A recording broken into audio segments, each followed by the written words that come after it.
It's not just mine, his or her house. This is our house.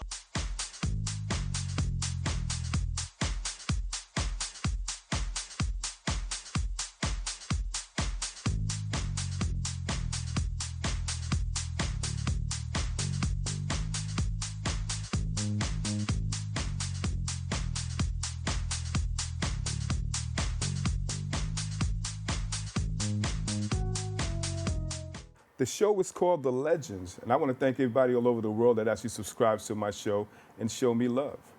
In the house of the legend, he's an author. He has a very nice book out. It's called Love or Lust. Take your pick, but we're going to talk all about it. So his name is Caudy Antoine. Welcome to The Legends. Hey, Mr. Lowe, thank you so much for this opportunity. Mr. Lowe, makes me feel so VIP-ish, you know what I mean? How's it going, man? Life is good. Life is good. I have a lot of things that I've been working on, a lot of projects and stuff, but I appreciate this opportunity to be able to explain about the book and how I got to this point. Okay. Before we start about the book, how did you come up with the topic of love or lust? Well, so I actually wrote this book in prison. Okay. So I had a lot of time to reflect on the difference between love or lust. Mm-hmm.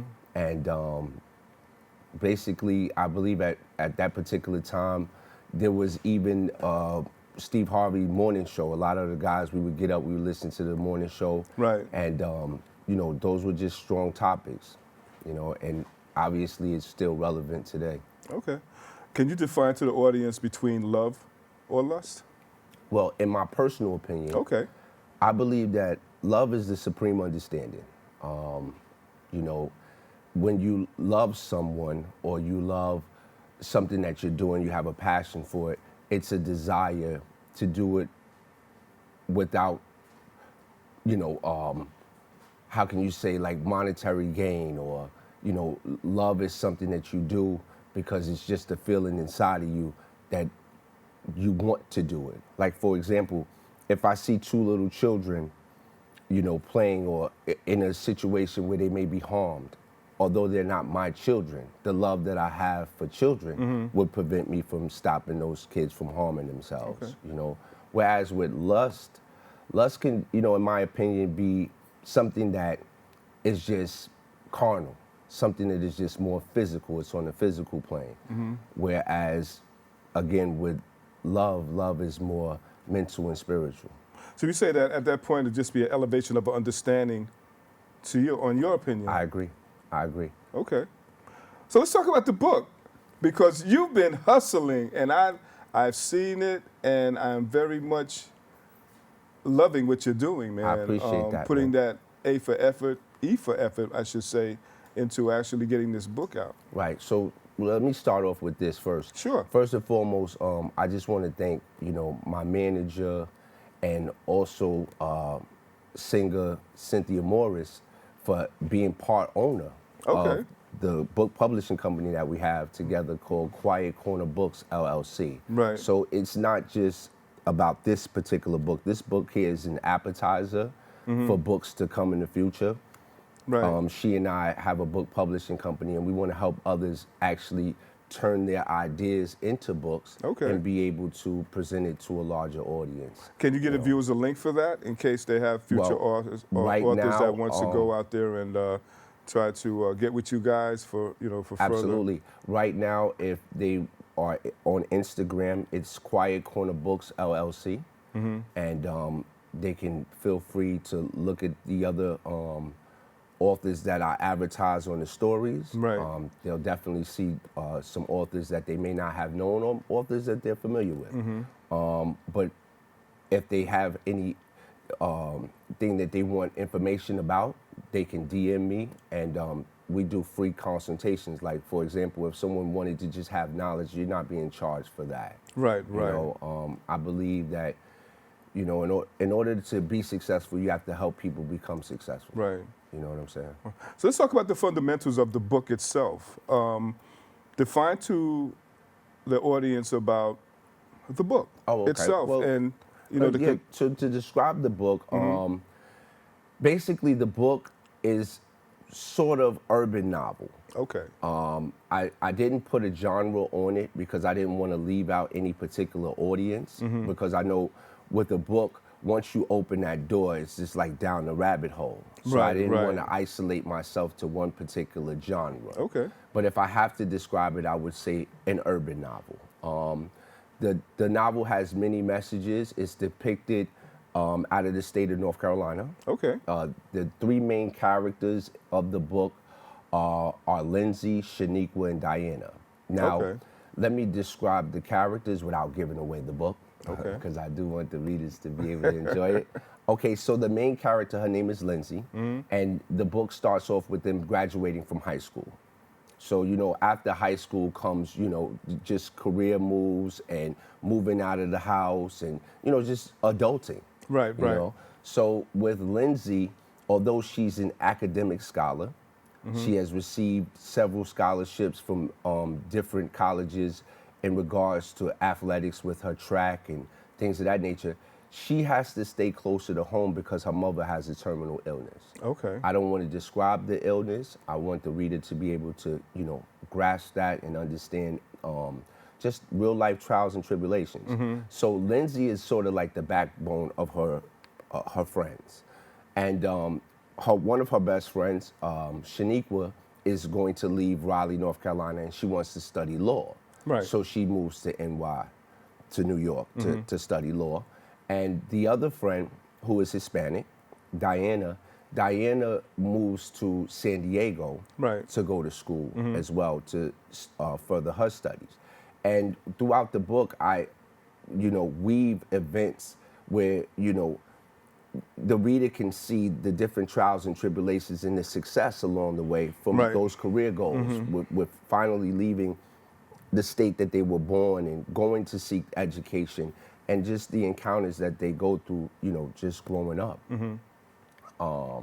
So it's a fast pace, but it's a lot of jewels here because Lindsay, with her having to stay and help her mother, she ends up getting employed as a correctional officer at the prison in Raleigh. Okay. So it adds another twist to the book.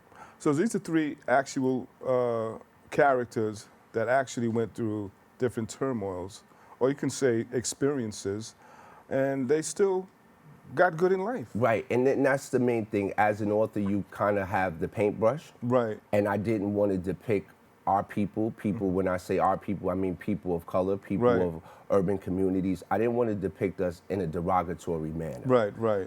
So the silver lining in all of this is, a woman is the first teacher. And although I'm describing the characteristics of three women, that only comes from the wisdom that, God has bestowed upon me to be able to know that as a mature man, a woman is the first teacher. Right, you right. know? So I wanted to depict these sisters in the light of being educated, Okay. being, confident, and being strong women. And also showing different trials and tribulations that they go through with family circumstances, Right, with just being a friend. Right. That these things that they've gone through have helped to perfect their character, and also just making it tangible. I'm a author, but I love to read, Right. so I like a good read where, it's based on reality, where I can, I can relate to that. Okay. That sort of thing. So I wanted to stay grounded. What I get out of it is a woman's strength of empowerment, because if you look at society today, if I may, most women, for some reason or the other, they all got their own places. Yes. And most women are, well, before they were actually liberated, they show the strength of being the strength of a man, Absolutely. to encourage them, to inspire them, and also spiritualize them in a sense. So when they come home, they're actually being taught by a woman Absolutely. how to actually be a man. To conduct himself. And they also take that also to conduct that same characteristics in raising their kids. That's right. And this is why I stand on the fact that a woman is the first teacher. Now, man is guided through his purpose by the Most High, Most definitely. right? But a woman is a helpmate. Women mature a lot faster than men, And they do. Yes, so a good woman beside you will perfect your character. She will continue to push you on that journey of your purpose. Okay. Because, you know, when a man comes to his own, he realizes he has a purpose. Right. You know, and the women in your life will assist you towards that purpose. Right. You know, those that are not for you, you know, and if it's just lustful, they may hinder you or, you know, just kind of delay Right. you from reaching your goal or your purpose, you know? You know, they say, man, in general speaking, you know, if you got a good woman, you better stick with her, man, You better. because society today, man, defines them as being the inner strength of being who a man really is. I believe that. You know, society itself plays a part as far as even though we go through certain type of channels in society right now, the woman still stays on top.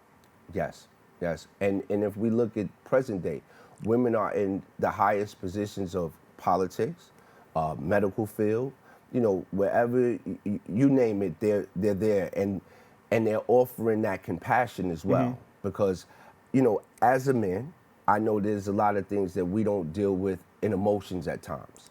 True that. We may be, you know, growing up in the hood, for example, it wasn't cool to cry. You know, you had to constantly show that type of strength. Right. Now, women have gone through so much and have dealt with the emotional part where they can express their emotions. So their feelings are very much needed to guide us. Right. I've known women to turn that negativity into a positive, in a sense, because I've seen men go through things, they crumble at the end. And it always takes that woman, That's right, to get him back on track. you know, to be a part of that equation to the point where the results are just outstanding. You know, like, I hear you, baby. Right, right. You know what I'm saying? That voice of reason. It's going to be okay. That's right. And we are egotistic because we feel that if we go through some trouble needs, that the woman's going to think less of us. Yes, that's true. You know what I mean? That's true. And this is where they come in and say, listen, I don't care what you go through. I'm always going to be there for you. I got you. And you know what? That can help any man, especially the man that needed to hear that. Right. You know, so as we're saying, a woman is the first teacher, and that's why the main characters of these books is depicted around young women, you know, finding themselves. Right. Do you feel society itself today will feel that women are most dominant in a sense of their behavior right now? I think we're in a new time now where, unfortunately, through males' behavior, a lot of women have, you know, just been goal and career orientated. Right. I believe that a lot of women feel more independent and self-sufficient to where they're not going to settle for a lot of things that, you know, because just because you have the anatomy of a male doesn't make you a man, That's true.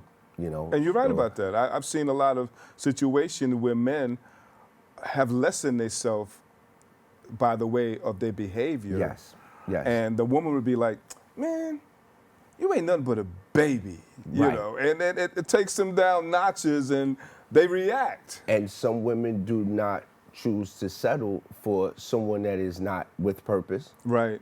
that's not goal orientated, or not being the man that God created you to be. Well, you know, I don't blame them for that because Me neither. I believe that when God made man, there was equal opportunity. Absolutely. And it comes from home bringing. That mother is always the one that's always going to distill in them the morals and the principles on how first they're going to teacher. take themselves abroad. The first teacher. You understand what I'm saying? No, ma'am. Yes, ma'am. Character. Being receptive, Integrity. regardless of how they feel about it, even if they're wrong. It takes a real man to realize or to accept his wrong. Absolutely. And a woman's always on top of that because she'll tell you, baby, I'm on the outside looking in. Right. I think that you should change that and define that note into something that's going to be more of a reality, because if I can see it, they can see it. And I agree with you. Also with women, they look at the vast perspective. Right. You know, like for example, when a man sees a home, you know, we just see the roof, the floor, the walls.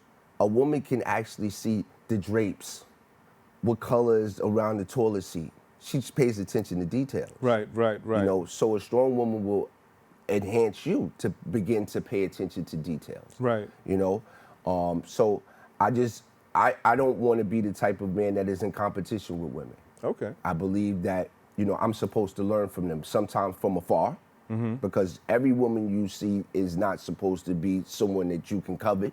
That's true. For That's example, true. immaturity will have certain men thinking, oh, just because you've seen her, she belong to you. Right. You know, that sort of thing.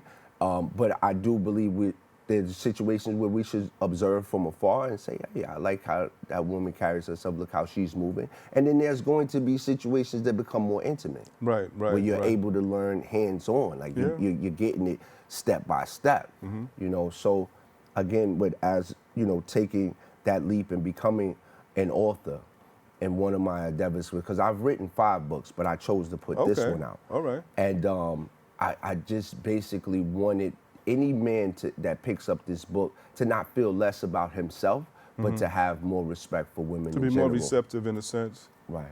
You know, what I'm going to ask you is, was this book based on any life experiences that you went through in life? Yes, it's not totally all truthful. Right. You know, it's not sci-fi. No one's Okay. going to pick it up and, you know, it's way out there. No.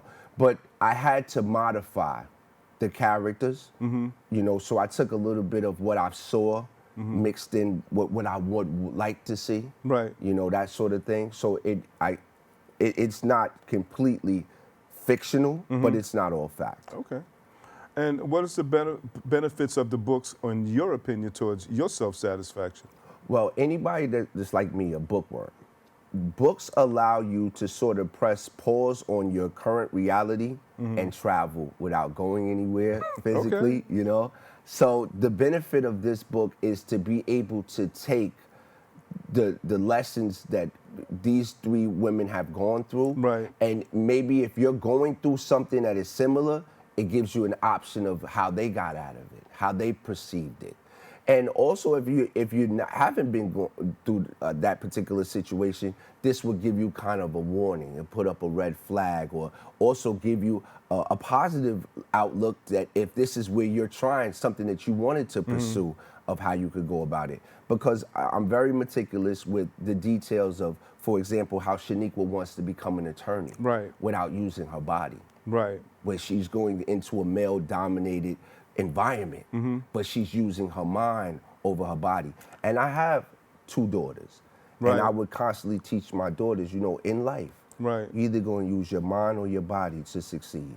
You know, it's very funny that you're talking about that, because me and somebody had a discussion about that, dealing with the entertainment, you know, and I'm not really going to use any names, but I put 2 of them out there. Hey, it is what it is. You know, the Mariah Careys, the Mary J. Blige. Right. And how they actually have to expose themselves in order to have an attraction towards their audience. I feel that if you're an artist, be an artist.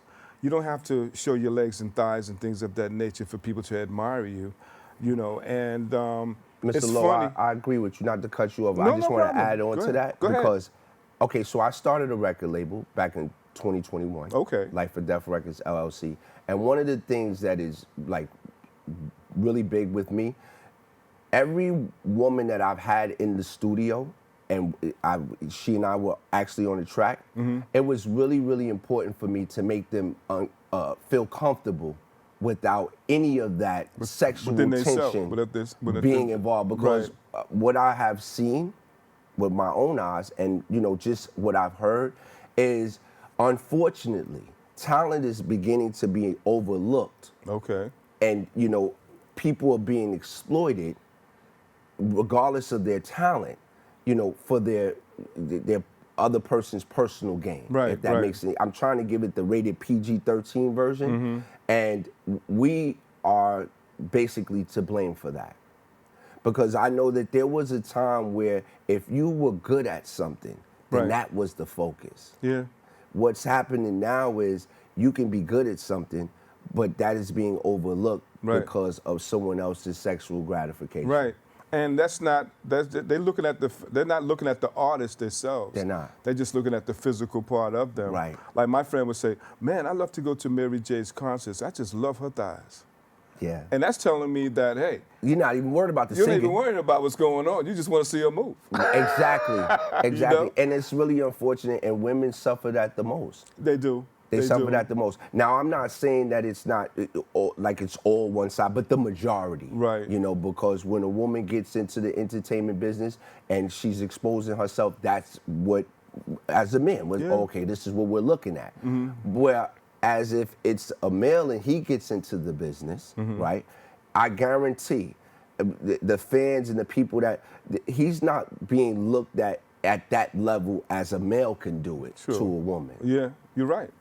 You know, I feel that society just got it all screwed up as far as entertainment, you know, because they say sex sells. Right. And which I think that's a very wrong way of bashing. You might as well put it out there on the stroll, man. Basically. You know what I'm saying? And a lot of social media is now, you know, like I Yeah. said, overlooking the talent. Yeah. And, you know, I have to be the change that I want to see. Right, right. I can sit here and I can dwell. Like, I didn't start a podcast. I don't, like, I don't, on all my social media sites, I try to take what my grandmother said. If you don't have nothing nice to say, don't say nothing at all. That's true. Right? So I won't say anything personally. I'll just post and give the person that's observing the ability to make your own decisions on what you just saw. You know? That's true. So that's how I kind of like stay clear of it. But in the background, Right. I'm doing everything Well, hey, that's possible cool. to Behind try the to scenes, shift it. yeah. You know, that's like being a secret paparazzi in a sense. Right, right. It's not a secret no more. My thing is, as an author, who's your inspiration? Oh man. You know, name All a right, few so of them. I you know what, Mr. Lowe, that's real that you say that. One of my favorite authors is James Patterson. Okay. All right, so you know, I spent over 15 years in the penitentiary. I'm a bookworm. I tried to read everything I can get my hands on in the libraries, from Manly P. Hall to Donald Goins. You know, I would grab it. Right. But James Best-selling Patterson, Best-selling authors. yeah, James Patterson stands out to me. I've just recently been watching one of the series that they have on TV, but he's somebody that stands out because I love just the way he writes, and even with the banter, but the structure, and then he's not. I've had the opportunity to actually meet him. Okay. You know, I was working alongside Con Edison up here, Croton on the Hudson, and I actually met him, and he's not a racist individual. Okay. You know, so that was really big, because sometimes you don't want to meet your heroes. Right, true. You know what I'm saying? Because you actually meet them in real life and be like, you know what, I You're don't gonna even feel like like you. they're gonna actually give you the I turn don't of the really head, like you. right? But Yeah. nah, he was cool. So he's one. I really like Eric Jerome Dickey. His stories always gave me like something to look forward to and try to, you know, just add certain dynamics to my own character. Right. Sister Soldier. Okay. She's amazing. Now I've seen some of her podcasts. She's amazing. really Coldest she's really winter nice. ever. Yeah. I had the opportunity to meet Shannon Holmes. Okay. And he wrote Be More Careful.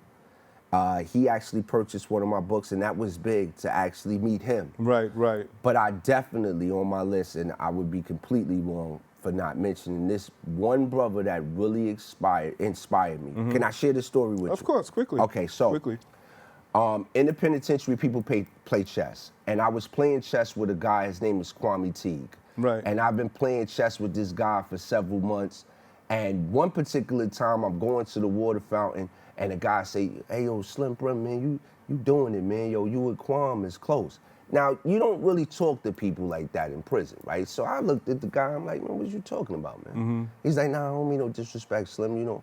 And you know, I kind of brushed it off like, but it made me say, well, who the hell is Kwame? Right. You know, right. because Yeah. we all got the same jumpsuits on. Right. You know, we all doing time. I don't have any idea who this brother is. He's just somebody I play chess with. Okay. And one particular day, I asked Kwame, I said, "Yo, Kwame, look, I wrote this book, man. I want you to just check it out, but I need it back when count is over." Right. And he kind of just smirked. Okay. But he took it. So when the count was clear, I went down there to get my book. He said, "Listen, man, that's good, man." Right. Come to find out, Kwame Teague is the best-selling author. Oh, really? Okay, Yeah, okay. yeah. So he So you symbolized him. One of his books is now on Tubi. Dutch. He wrote the Dutch series. Okay. Yeah, so he was truly inspirational to me with first being someone that I could talk to. Right. And not knowing that he was already in that field of writing. And with him seeing his circumstances, facing 3 life sentences, and now your book has become a movie. Right. You know, so he was very inspiring. Quickly, this is what I really want to know. If you had to do it all over again in your lifetime from the mistakes that you have made, you know, how would you actually do it? Well, you know, I mean, we can't turn back the hands of times. Right. But if you had a way of actually do it, what would you do? You would inspire? I will say this: the best way to answer that question, because there is no do-overs, Right. and I fear loss. So you know, I know that all my steps are ordained. Right. But if I had to do anything, I would be more kinder to my parents. Okay. Yeah, because you know, paradise. Their forgiveness is big to you. Yeah, paradise is at the foot of your mother. Right. You know, and I believe that being kind to your parents will allow you to be humble to others in the streets. Okay. You know, so that would be the only thing. Not saying that I wasn't. Did you ever get the forgiveness? Have my, yeah, absolutely. Well, then you good. I still have my mom. You know, good. I still, You good. I still You're love good. up on my mother. And that's but what's up. I do know that because there is no do-overs, but if you did have an opportunity, be kind to your mother. Okay. And there it is, y'all. I want to thank you, man, for being here, sharing your strength, hope, and experience. And Hey, Mr. Lowe, thank you so much, know, man, and, for giving hey, me an opportunity, man. you go out there and get this book, y'all. Love or Lust, it's on Amazon, And it's all on, platforms. and you heard what he just said, you know, and Thank you. it's very rare that you find people out there that's actually trying to inspire people and show and make a difference in their lives and actually trying to inspire others and showing them symbolism, you know. I want to thank you, man, to just being here, man, and I wish you Godspeed, man. Thank you. And anytime that you want to come back, man, hey, you have an extended, Definitely. you know, invitation, Definitely. you know. And this has been another T-Lo video production, and you guys come back for another episode, and thanks again. Yeah, thank you, Mr. Lowe. Thank you. It's not just mine, his or her house. This is our house. My assignment, my calling is to inspire, uplift. You have to make sure your people are partying. All I want to do is just bring joy to the dance floor and watch people dance. T-Lo.